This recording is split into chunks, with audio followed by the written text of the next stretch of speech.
Slav Kurdi Hazno, Kurdistana Akademi'nin Kürtçe ders video serisi devam ediyor. Bu haftaki konumuz çok güzel, çok önemli, temel bir konu. Roj, Mehu, Demsal. Yani gün, ay ve mevsimleri öğreneceğiz. Bu temamızda günlük hayatta, pratikte çok kullanılıyor. Fonksiyonel bir konu. Arkadaşlar hemen zaman kaybetmeden konumuza geçelim. Rojen hafteye, haftanın günleri. Rojen hafteye. Nave mahan u demsalan. Ayların isimleri ve mevsimler. İlk konumuz naven rojan, yani günlerin isimleri. Yekşem arkadaşlar. Yekşem. Düşem. Yekşem pazar demek. Düşem pazartesi demek. Seşem. Seşem. Salı demek. Çarşem. Çarşamba demek. Pençem. Perşembe demek. İn u şemi. Arkadaşlar bir şey dikkatinizi çektiyse bakın, şemi cumartesi demek. Yek bir demek, bakın. Yekşem, yani şemiden sonra yekşem pazar. Düşem iki yani. Yani şemiden sonraki ikinci gün yekşem, düşem, seşem üçüncü olan, çarşem dörtten geliyor tekrar, seşem bakın s üçten geliyor, çarşem, pençem tekrar beşten geliyor arkadaşlar. İn cuma ya da cuma diye deniliyor bazı yörelerde. İn şemi cumartesi yekşem. Arkadaşlar şemi için sebt ve lahd. Yekşem için de lahd. İkisi Arapça bir kelime. Arapça kelime. Bu kelimeler de şemi ve yekşem için bazı ağızlarda kullanılıyor. Kurmancının bazı ağızlarında kullanılıyor. Sebtu lahdi. Yani şemi ve yekşem ya da cumartesi pazar. Sebt cumartesi, lahd yekşem ya da pazar. Günler bu şekilde arkadaşlar. Biz örneklerde de zaten cümle örneklerinde de gün içerisinde kullanacağız. Nave maha ayların isimleri. Kanuna paşi arkadaşlar Ocak ayı. Kanuna paşi Ocak. Sıbat zaten Şubat. Adar Mart demek arkadaşlar. Adar Mart. Mesela Bistüyeki Adare, yani 21 Mart. Nisan. Nisan zaten Nisan. Gulan Mayıs demek arkadaşlar. Bazde Gulane Rojaz Cejna Zmane Kurdi. Yani 15 Mayıs Kürtçe Dil Bayramı'dır. Haziran biliyorsunuz zaten. Haziran. Dirme arkadaşlar Temmuz arkadaşlar. Dirme. Tabak arkadaşlar Ağustos demek. Tabak Ağustos demek. İlon arkadaşlar Eylül demek arkadaşlar. Eylül. Bir de Cotmeh var arkadaşlar. Cotkirin. Ekmekten geliyor. Ekim ayı. Cotmeh. Mejdar Kasım ayı. Kasım. Mejdar Kasım demek. Ya da Çırya Paşi, Çırya Peşi de deniliyor. Kanuna Peşi de Aralık ayı demek arkadaşlar. Aralık. Bakın, Kanuna Peşi, Kanuna Paşi. Aralık, Ocak. Günlerimiz de Kürtçe'de, Kurmancı'da bu şekilde arkadaşlar. Gelelim Nave Demsalam. Bahar, bahar. Bahar demek zaten. Bahar. Havin yaz demek arkadaşlar. Yaz. Havin. Payız. Payız sonbahar. Sonbahar. Zivistan ya da çile, ama Zivistan daha doğru olur. Kış demek arkadaşlar. Zivistan. Kurmancı'da kış demek arkadaşlar. Dil bilgisi, hap bilgimiz bu şekildeydi. Hemen zaman kaybetmeden bir sonraki B kısmına geçelim. Persina navin roj mehudem salan. Yani gün, ay ve mevsimlerin nasıl soruyoruz? Jibo persina rojan emçiye bikartinin. Sibehe çiye, yani yarın günlerden ne? Sibehe rojan çiye, yarın günlerden ne? Sibehe şemiye, sibehe yekşeme, sibehe düşeme, sibehe penşeme. Sibehe yani böyle kısaltılmış günlük hayatında sibe çiye. H'yi atıyoruz. İro çiği, İro rojan çiği. İro bugün demek. İro çiği bugün ne? İro düşeme, İro penşeme, İro in.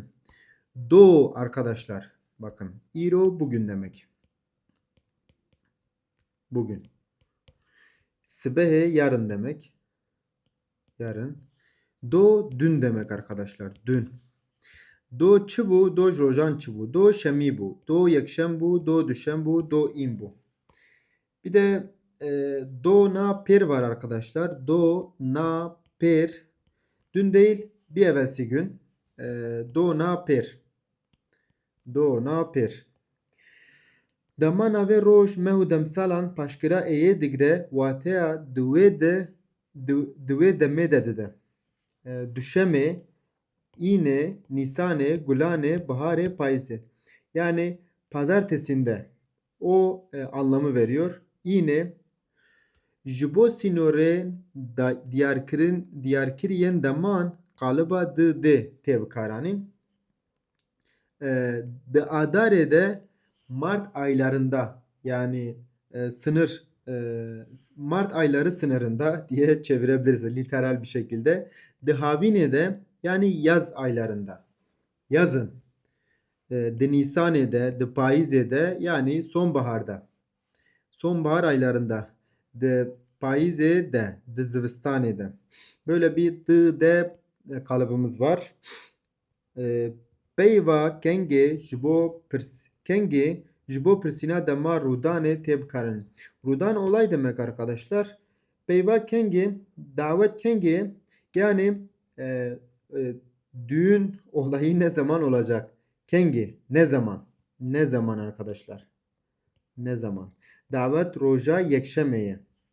Davet roja yekşemeye. Azmun kengeye sınav ne zaman? Azmun roja seşemeye. Azmun sınav salı günü. Tren kengi derbastı ve tren ne zaman geçiyor? Kengi. Cejn kengiye bayram ne zaman? Tren roja penşeme derbastı ve tren perşembe günü geçiyor. Cejn roja şemiyeye. Cejn bayram cumartesi günü. Bu şekilde diğer B kısmı olan hap bilgimizi de işledik. Hemen zaman kaybetmeden pek Pekenok'u bir sonraki derste işleyeceğiz. Ferhengok'u işleyelim bu derste. Ferhengok'u işleyelim. Sözlükçemizdeki kelimelere bakalım. Adar Mart'tı zaten. Azmun önemli bir kelime. Sınav. Betlane arkadaşlar. Önemli bir kelime. Tatil demek. Bahar öğrendik zaten. Bahar demek. Cejn bayram demek. Cotmeh Ekim demek. Çarşamba zaten. Çırya Paşa'yı öğrendik. Çırya Peşi Kasım ve Ekim. Çuyin gitmek önemli bir kelime. Davet düğün. Davetate kengi senin düğünün ne zaman? Demsal arkadaşlar mevsim demek. Derbasbun geçmek. Ez be trene derbasi binxetebum. Ben trenle Suriye'ye geçtim. Bu şekilde çevirebiliriz. Binxet bu Türkiye'de yaşayan Kürtler Suriye için binxet diyorlar. Ez derbasi binxetebum. Dever bölge demek. Dever bölge demek. Do dün demek zaten. Do. Düşem öğrendik zaten pazartesi. Gerin geryan gezmek dolaşmak. Gulan Mayıs demek. Havini öğrendik yaz demekti. Hafte 7'den geliyor. 7 haft demekti. Hafta demek. Haziran'ı biliyoruz. Haziran İlon. İlon Eylül demek. İn Cuma demek. İro bugün demek. İro. Bakın sesi bu şekilde çıkarıyoruz. Kanuna Paşi Ocak. Kanuna Peşi Aralık. Karge fabrika. Kenge ne zaman? Meh ay demek. Meh. Müjdar Kasım. Nalo yok ya. Biri anlatıyor. Nalo yok ya diyoruz. Nehve o halde önemli çok önemli bir kelime hemen yıldızlıyorum o halde diye. Öyleyse Nisan'ı biliyoruz. Nisan zaten par geçen yıl. Payiz sonbahar. Penşem zaten biliyoruz. Perşembe. Rudan'ı söyledim. Olay bir de bu yer var. Bu yer. Rudan bu yer. Sal yıl demekti. Seşem'i biliyoruz. Salı artık. Sıbat. Şubat, sıbehi yarın. Sürüşti önemli bir kelime. Tabii, doğal demek. Sürüşti. Şemi cumartesi, tabak Ağustos demek. Tabak. Tirmeh Temmuz demek. Veger dönüş. Yekşem pazar. Zivistan kış demek arkadaşlar. Burada Ferhengok'ta da bir yaklaşık 8-10 tane yıldızlı kelime vardı. Onları bir bir işledik. Cümle içerisinde de kullandık. Bir sonraki dersimiz kelime tahlili dersi, metin tahlili dersi. Bir sonraki derste görüşmek üzere. Kendinize iyi bakın. Dembaş.